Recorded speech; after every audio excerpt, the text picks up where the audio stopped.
कहानी की शुरुआत होती है फ्यूचरिस्टिक कनाडा में, जहां आबादी बढ़ने की वजह से सरकार ने एक से ज्यादा बच्चे पैदा करने पर बैन लगा दिया था। किसी को भी दूसरा बच्चा पैदा करने की इजाजत नहीं है, फिर चाहे उनका पहला बच्चा मर ही क्यों न जाए। इस कानून को जो भी तोड़ता उसे देश की सबसे खतरनाक जेल में भेज दिया जाता। कनाडा और यूएस के बॉर्डर पर बहुत टाइट सिक्योरिटी थी, जहां से पूरी तलाशी लेकर ही लोगों को आगे जाने दिया जाता था। वहीं एक कार में जॉन ब्रेनिक, जो कि एक फौजी हुआ करता था, अपनी पत्नी कैरन के साथ था। कैरन ने अपने कोट के नीचे एक मैग्नेटिक वेस्ट पहनी हुई थी। असल में वो प्रेग्नेंट है और यहाँ से दूर जाकर अपने दूसरे बच्चे को जन्म देना चाहती है। इस वेस्ट की मदद से चेकिंग के दौरान उसकी असलियत बाहर नहीं आएगी। जब फौजी उनके सामान की तलाशी ले रहे थे तो एक लड़की को प्रेग्नेंट होने की वजह से अरेस्ट कर लिया गया, जिससे कैरन और भी डर गई। लेकिन उसकी पहनी हुई मैग्नेटिक वेस्ट ने उसे बचा लिया। उनके बाहर आने के बाद एक फौजी की नजर मैग्नेटिक वेस्ट पर पड़ गई और कई सिपाही उन्हें पकड़ने के लिए उनके पीछे भागने लगे। जॉन ने अपने बच्चे और पत्नी को बचाने के लिए कैरन को वहां से भाग जाने को कहा,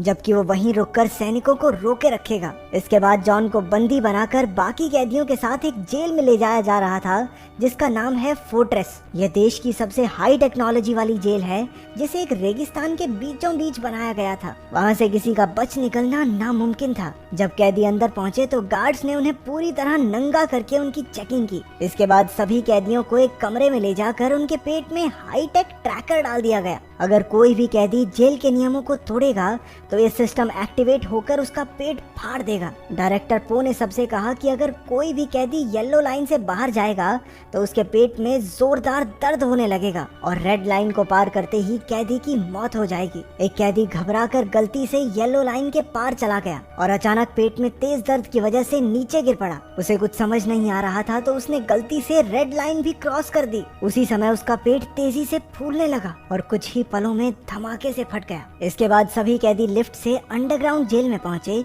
जो धरती के 30 फ्लोर नीचे जाकर थी। जॉन को नीनो नाम के कैदी के साथ Z10 नाम का रोबोट एक सेल मिलाया। कैदियों को बाहर जाने से रोकने के लिए सभी सेल्स के बाहर लेजर बीम्स लगाई गई थी। जॉन वहां डी डे और अब्राहम से मिला। रात को सोने से पहले अब्राहम ने जॉन को चेतावनी दी कि गलती से भी कोई सपना ना देखे। सबके सोने के बाद जेड वहां चेकिंग पर आया। वो जॉन का दिमाग स्कैन करके उसके सपने तक पहुंच गया। जॉन सपने में अपनी पत्नी कैरन को देख रहा था। अपने मॉनिटरिंग रूम से पो ने भी जॉन का सपना देखा और उसकी नजर कैरन पर टिक गई। क्योंकि वहाँ किसी को सपना देखने तक की इजाजत नहीं थी, इसलिए पो ने जॉन का सिक्योरिटी डिवाइस एक्टिवेट कर दिया और पेट में जोरदार दर्द की वजह से वो नींद से उठ खड़ा हुआ। अगले दिन मजदूरी करते वक्त मैडॉक्स नाम के आदमी से प्यार करता हूँ टाइप के कैदी ने नीनो का गलत फायदा उठाना चाहा। जॉन तुरंत उसे बचाने पहुंचा, लेकिन जेड ने तीनों के पेट में डिवाइस एक्टिवेट करके लड़ाई रोक दी। इसके बाद तीनों को एक छोटे से लेजर सेल में रखकर पूछा गया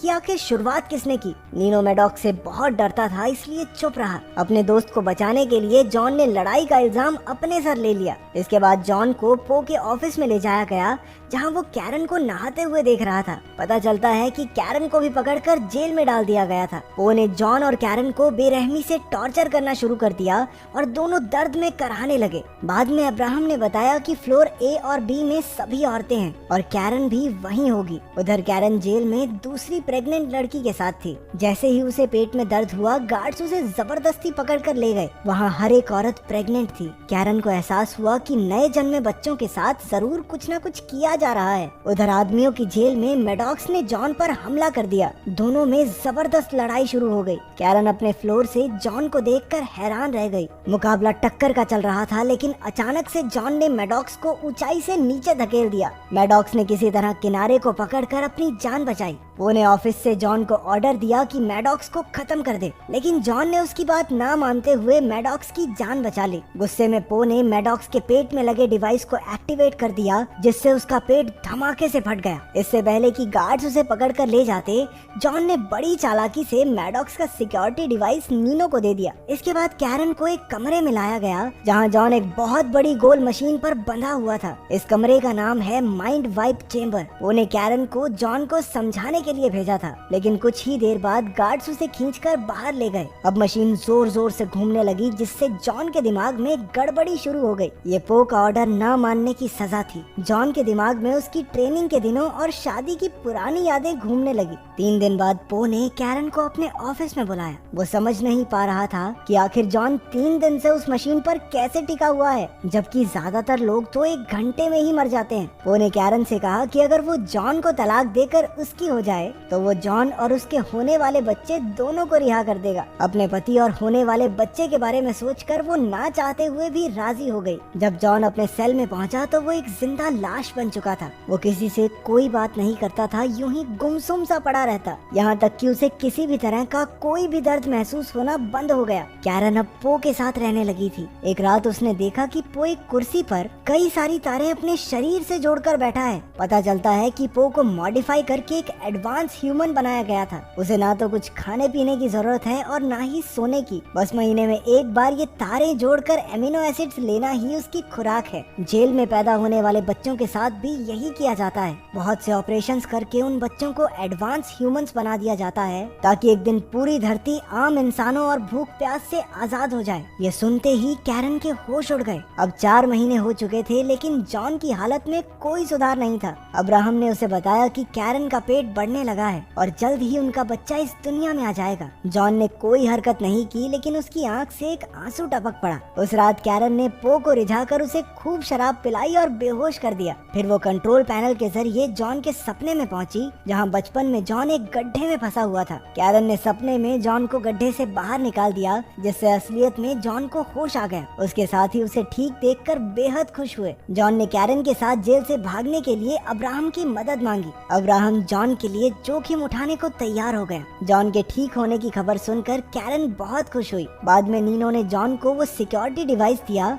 जो उन्होंने मैडॉक्स के शरीर से लिया था। असल में उनका दोस्त डी-डे जेल में आने से पहले कंप्यूटर्स में माहिर था। उसने उस डिवाइस की अच्छे तरीके से जांच करने का फैसला किया। इसके बाद कैरन ने पो के कैबिन से एक हीरे जैसी दिखने वाली चीज चुरा ली। वो पकड़ी जाने ही वाली थी कि उसने उस चीज को अपने मुंह में छुपा लिया। अगले दिन उसने वो हीरे जैसी चीज अब्राहम को देकर जॉन तक पहुंचाने को कहा। असल में ये हीरे जैसी दिखने वाली चीज पूरी जेल का एक डिटेल्ड नक्शा था। उन्होंने हिसाब लगाया कि कंस्ट्रक्शन साइट से होते हुए जेल से बाहर निकला जा सकता है। अगली सुबह अब्राहम ने उस नक्शे को वापस पो के कमरे में रख दिया ताकि किसी को कानो कान खबर ना हो। उधर डी-डे ने पता लगा लिया कि वो सिक्योरिटी डिवाइस कैसे काम करता है। उस डिवाइस के अंदर एक बहुत ही ताकतवर चुंबक लगी हुई थी। उन्होंने इसका इस्तेमाल करके अपने शरीर में लगे डिवाइसेस को भी बाहर निकालने का फैसला किया। उनका ये प्लान कामयाब रहा और सबके सिक्योरिटी डिवाइसेस बाहर आ गए। अगले दिन जेड रोबोट ने पो को बताया कि जेल में गड़बड़ी चल रही है। पो ने कैमरा फुटेज में कैरन को लेंस चुराते हुए और अब्राहम को लेंस वापस रखते हुए देख लिया। उसके साथ इतना बड़ा धोखा होने के बाद वो गुस्से से भर गया, लेकिन इससे पहले वो कुछ कर पाता, जेड ने उसे बताया कि उसकी लापरवाही की वजह से अब उसे डायरेक्टर की पोस्ट से हटा दिया गया है। उधर जॉन की टीम भागने की तैयारी में लग गई। सबने अपने सिक्योरिटी डिवाइसेस निकालकर कंस्ट्रक्शन एरिया की एक पाइप पर लगा दिए और आपस में लड़ाई करने की एक्टिंग करने लगे। जब जेड रोबोट को लड़ाई का पता चला तो उसने डिवाइसेस एक्टिवेट कर दिए, लेकिन उनके सिक्योरिटी डिवाइसेस तो पाइप पर लगे थे, तो उनके जोरदार धमाके के साथ पाइप फट गई और वहां भागने का रास्ता बन गया। लेकिन इससे पहले कि वो भाग पाते, पो ने कंट्रोल रूम से पाइप्स में बेहद गर्म हवा छोड़ दी। दूसरी तरफ हाईटेक रोबोट्स ने सभी कैदियों पर गोलियां बरसाना शुरू कर दिया। वो लोग अब पाइप में फंस चुके थे। स्टिग्स नाम का एक कैदी घबराकर वापस जेल में जाने लगा, लेकिन उन रोबोट्स ने उसे गोलियों से छल्ली कर दिया। दूसरी तरफ अब्राहम जेल में कैरन को लेने पहुंचा, लेकिन उसी वक्त पो वहां आ गया। उसने अब्राहम को मार डाला और गार्ड्स कैरन को खींच कर ले गए ताकि उसके बच्चे को भी एडवांस ह्यूमन बनाया जा सके। उधर जॉन की टीम एक रोबोट को मार गिराने में कामयाब हो गई। तब उन्हें पता चला कि ये कोई रोबोट नहीं बल्कि एडवांस ह्यूमंस ही हैं। जॉन ने उसकी बंदूक उठाई और बाकी सबका सामना करते हुए वापस जेल तक पहुंचा। आखिरकार सब एक लिफ्ट में चढ़कर ऊपर जाने लगे। उन्होंने पो के कैबिन में जाकर कैरन को ढूंढा। तभी जॉन की नजर स्क्रीन पर पड़ी जहां डॉक्टर्स उसके और कैरन के बच्चे को जबरदस्ती बाहर निकाल रहे थे। जॉन ने पो को धमकाते हुए कहा कि ऑपरेशन बंद करवाए, लेकिन पो अब डायरेक्टर ही नहीं था, इसलिए उसकी कोई नहीं सुनेगा। तभी एक रोबोट ने उन्हें पहचान कर उन पर हमला बोल दिया, लेकिन सभी कैदी ऐन मौके पर हट गए और गोली सीधी पो को लगी। उसके मरने के बाद डी-डे ने कंट्रोल पैनल से डॉक्टर्स को रोकने की कोशिश की, लेकिन ऐसा करने से पहले ही एक सिपाही ने उसे गोली मार दी। जॉन ने अपने दोस्त की मौत का बदला लिया और डी-डे ने अपनी बची खुची ताकत से पूरी जेल की बिजली का सिस्टम ही बंद कर दिया। डॉक्टर्स रुक गए और सिक्योरिटी सिस्टम भी बंद हो गया, जिसका फायदा उठाकर सारे कैदी जेल से भाग गए। अब सिर्फ जॉन और नीनो वहाँ बचे थे। वो कैरन को बचाने पहुँचे और डॉक्टर से छुड़वा कर उसे जेल के ट्रक में भगा ले गए। वो तीनों मेक्सिको का बॉर्डर क्रॉस करके ही रुके। अब कैरन बच्चे को जन्म देने ही वाली थी, लेकिन जेल का ट्रक अचानक अपने आप चलने लगा। पता चलता है कि ट्रक को अब भी जेल से कंट्रोल किया जा रहा था। उसने नीनो को कुचलकर मार डाला। जॉन उसका सामना करने बाहर गया, जबकि कैरन झोपड़ी में तड़प रही थी। जॉन ने ट्रक को धमाके से उड़ा दिया, लेकिन बदकिस्मती से वो ट्रक झोपड़ी से जा टकराया और कैरन भी मलबे के नीचे फंस गई। जॉन घबराकर अपनी पत्नी को ढूंढने लगा, लेकिन वो सही मौके पर वहाँ से निकल गई थी। वो बिल्कुल सुरक्षित थी और उसके हाथ में एक प्यारा सा बच्चा था। आखिरकार जॉन और कैरन अपने बच्चे को बचाने में कामयाब हो ही गए। तो तुम अपने माँ बाप से कितना प्यार करते हो, कमेंट्स में एक लाइन तो बनती है।